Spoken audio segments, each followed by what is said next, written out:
Hi అండి, welcome to my channel. ఇవాల్టి వీడియోలో అయితే ఎంతో హెల్దీ అయిన జొన్న రొట్టెను చపాతీ చేసుకునేంత ఈజీగా ఎలా చేసుకోవాలో చూపిస్తానండి. ఇలా కనుక జొన్న రొట్టె చేసుకున్నారంటే సాఫ్ట్గా చపాతీ తిన్నట్లుగానే చాలా బాగుంటుందన్నమాట. చాలా ఈజీ ప్రాసెస్లో ఫస్ట్ టైం చేసుకునే వాళ్ళు కూడా ఈజీగా చేసుకునేలాగా చూపించానండి. వీడియోనైతే ఎక్కడ స్కిప్ చేయకుండా చూడండి. మీరే చూస్తున్నారు కదా జొన్న రొట్టె ఎంత సాఫ్ట్గా ఉందనేది. ఇలా నేను చెప్పినట్లుగా టిప్స్ పాటిస్తూ చేసుకున్నారంటే జొన్న రొట్టెను ఎవరైనా కూడా ఈజీగా చేసేస్తారండి. రొట్టె కూడా చూడండి పొరలు పొరలుగా చాలా బాగుంటుంది అనమాట. వీడియో చూసిన తర్వాత తప్పకుండా ట్రై చేయండి. అలాగే ఎవరైనా ఫస్ట్ టైం ఈ ఛానల్ చూస్తున్న వాళ్ళు ఉంటే ఛానల్ని సబ్స్క్రైబ్ చేసుకొని సపోర్ట్ చేయండి. ఫస్ట్ అయితే రొట్టె చేసుకోవడం కోసం పిండిని కలుపుకోవాలి. దానికోసం స్టవ్ పైన ఒక ప్యాన్ పెట్టుకొని అందులోకి మీరు ఎన్ని రొట్టెలు చేసుకోవాలనుకుంటున్నారో దాన్ని బట్టి కప్ సైజ్ సెలెక్ట్ చేసుకొని దాంతో ఒక కప్పు నిండుగా నీళ్ళు తీసుకోండి. నేనైతే ఎక్కువ క్వాంటిటీలో చేస్తున్నాను కాబట్టి పెద్ద కప్పు నిండా నీళ్ళు తీసుకున్నానండి. ఇలా నీళ్లు వేసుకున్న తర్వాత అందులోకి కొద్దిగా ఉప్పు వేసి నీళ్ళని బాగా మరగనివ్వాలి. నీళ్ళని ఒక 2 నిమిషాల పాటు వదిలేసారంటే నీళ్ళు అయితే మంచిగా ఇలా మరిగిపోతాయండి. ఇలా మరిగిపోయే టైంలో మంటని పూర్తిగా సిమ్లో పెట్టేసుకొని ఇప్పుడు అందులోకి మనం ఏ కప్పుతో అయితే నీళ్ళు తీసుకున్నామో సేమ్ అదే కప్పుతో ఒక కప్పు నిండుగా జొన్న పిండి తీసుకోవాలి. ఇక్కడ మీరు తీసుకునే జొన్న పిండి ఎక్కువ రోజులు ఉండేది కాకుండా ఫ్రెష్గా ఉండేది తీసుకోండి. అప్పుడే రొట్టెలు పర్ఫెక్ట్గా వస్తాయి అన్నమాట. అంటే నెలకొకసారి జొన్నల్ని మిల్లుకు పట్టించుకొని రొట్టెలు చేసుకున్నారంటే రొట్టెలు చాలా బాగా వస్తాయండి. ఒకవేళ పిండి ఎక్కువ రోజులు అయిందంటే కనుక పిండిలో బంకతనం అనేది తగ్గిపోతుంది, రొట్టెలు కూడా సరిగ్గా రావన్నమాట. ఇలా పిండిని వేసుకుంటూ కలుపుకుంటూ ఉన్నారంటే పిండి మొత్తం నీళ్ళని బాగా పీల్చేసుకొని ఇలా గట్టి ముద్దలాగా అయిపోతుంది. చూస్తున్నారు కదా. ఈ టైంలో ఎమ్మటే స్టవ్ ఆఫ్ చేసేసి కిందికి దించేసి మూత పెట్టి ఒక 2 నిమిషాల పాటు పిండిని పక్కన పెట్టేసేయండి. ఆ తర్వాత పిండి మొత్తాన్ని గరిటెతో ఇలా ఒకసారి కలిపేసుకొని పిండి మన చేతితో కలుపుకోవడానికి వీలుగా ఉంది అనే టైంలో కొద్దిగా పిండిని ఇలా సపరేట్గా తీసేసుకొని గ్యాస్ ప్లాట్ఫామ్ పైన వేసి వీడియో క్లిప్లో చూపించిన విధంగా పిండిని చేతితో బాగా పిసికేసేయాలి. మీరు కావాలంటే పిండి మొత్తాన్ని ఒకటేసారి పిసికేసేయచ్చు. నేనైతే ఒక్కొక్క రొట్టెకి ఒక్కొక్కసారి పిసుక్కుంటూ ఉన్నాను అనమాట. మీరైతే మొత్తం ఒకటేసారి పిసుక్కొని మళ్ళీ గిన్నెలో పెట్టేసి మూత పెట్టేసేయచ్చు. ఇలా పిండిని బండపైన వేసుకున్న తర్వాత పిండిని ఎంత బాగా కలిపితే రొట్టె అనేది అంత పర్ఫెక్ట్గా వస్తుంది అనమాట. మనం ఇలా కలిపే కొద్దీ పిండిలో బంకతనం అనేది వస్తుంది. సో దానివల్ల రొట్టెలు విరిగిపోకుండా పర్ఫెక్ట్గా వస్తాయి. సో ఇలా ఒక 2 నిమిషాల పాటు బాగా కలిపేసుకోండి. ఒకవేళ కలుపుకునేటప్పుడు పిండి కనుక కాస్త లూజ్గా అనిపిస్తే కొద్దిగా పొడి పిండి చల్లుకొని ఇలా చేత్తో బాగా నాదుకుంటూ కలిపేసుకోండి. అప్పుడే రొట్టెలు పర్ఫెక్ట్గా వస్తాయి. చూసారు కదా, పిండి మొత్తాన్ని కలిపేసిన తర్వాత ఇలా మనం పిండిని సాగదీస్తే లైట్గా సాగుతూ ఉండాలన్నమాట. అలా వచ్చిందంటే రొట్టె పర్ఫెక్ట్గా వస్తుంది.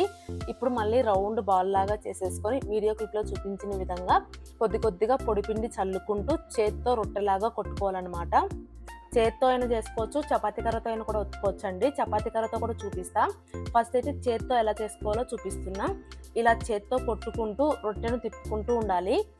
అలా మనం తిప్పుకునేటప్పుడు రొట్టె పర్ఫెక్ట్గా రౌండ్గా తిరగాలంటే అడుగున పొడి పిండి ఉండాలి. సో అలా చూసుకుంటూ ఇలా రొట్టెనైతే కొట్టుకుంటూ రావాలండి. ఎక్కడ మందంగా ఉందో అక్కడ కొడుతూ ఉన్నారంటే రొట్టె రౌండ్గా ఇలా చక్కగా వచ్చేస్తుంది అనమాట.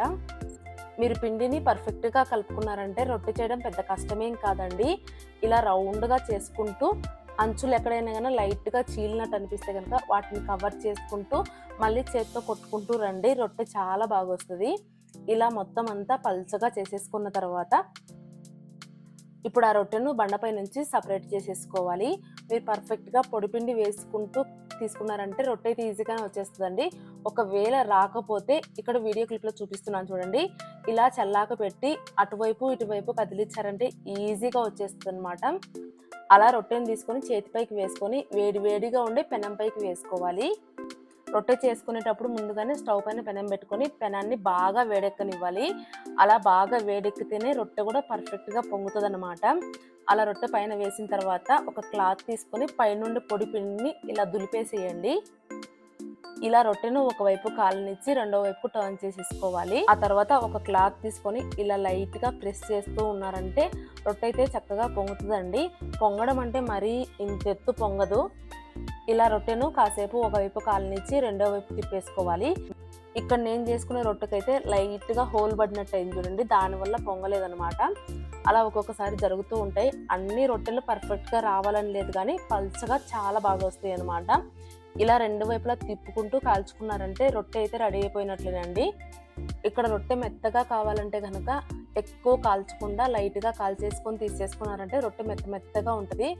అలా కాకుండా కాసేపు ఎక్కువసేపు కాల్చుకున్నారంటే క్రిస్పీగా అవుతుంది అనమాట. ఇలా ఒక రొట్టె కాల్చేసిన తర్వాత పెనాన్ని ఒకసారి క్లాత్తో తుడిచేసి రెండవ రొట్టె వేసుకోవాలి. ఇక్కడ చూడండి రెండో రొట్టె ఎంత బాగా పొంగుతుందో. నేను ముందుగా చెప్పినట్లు అన్ని రొట్టెలు పొంగకపోయినా కూడా కొన్ని రొట్టెలు అయితే ఇలా చక్కగా పొంగుతాయండి. ఇలా రెండు వైపులా తిప్పేసుకున్నారంటే చక్కగా జొన్న రొట్టెలు అయితే రెడీ అయిపోతాయి. షుగర్ ఉండే వాళ్ళకు చాలా చాలా మంచిది. రోజు చేసుకొని తిన్నా కూడా చాలా మంచిదండి. తప్పకుండా ట్రై చేయండి. ఒకవేళ చేత్తో చేసుకోవడానికి కష్టం అనుకునే వాళ్ళు ఇలా చపాతీ కర్రతో కూడా చేసుకోవచ్చు. కానీ చపాతీ కర్రతో చేసుకునేటప్పుడు మనం నార్మల్ చపాతీ రుద్దినంత ఫాస్ట్గా కాకుండా నెమ్మదిగా ఇలా తిప్పుకుంటూ రుద్దుకున్నారంటే చక్కగా వచ్చేస్తుందండి. చూస్తున్నారు కదా చపాతీ కర్రతో కూడా ఎంత బాగా వస్తుందో. మనం పిండి పెట్టుకునే దాన్ని బట్టి రొట్టె సైజు కూడా ఉంటుందన్నమాట. ఇలాగే మిగిలిన పిండి మొత్తాన్ని కూడా రొట్టెల్లాగా చేసేసుకోవడమేనండి. చూసారు కదా జొన్న రొట్టెలు చేసుకోవడం ఎంత సింపులో. మీరు కూడా ఒకసారి ట్రై చేయండి. ట్రై చేసి మీకు ఎలా వచ్చాయనేది ఖచ్చితంగా కామెంట్ చేసి, అలాగే ఈ వీడియో మీకు నచ్చినట్లయితే ప్లీజ్ వీడియోకి ఒక లైక్ ఇచ్చి మీ ఫ్రెండ్స్ అండ్ ఫ్యామిలీ మెంబర్స్కి షేర్ చేయండి. అలాగే ఇంకా మరెన్నో హెల్తీ రెసిపీస్ కోసం మన ఛానల్ని సబ్స్క్రైబ్ చేసుకొని సపోర్ట్ చేయండి. ఉంటాను, బాయ్.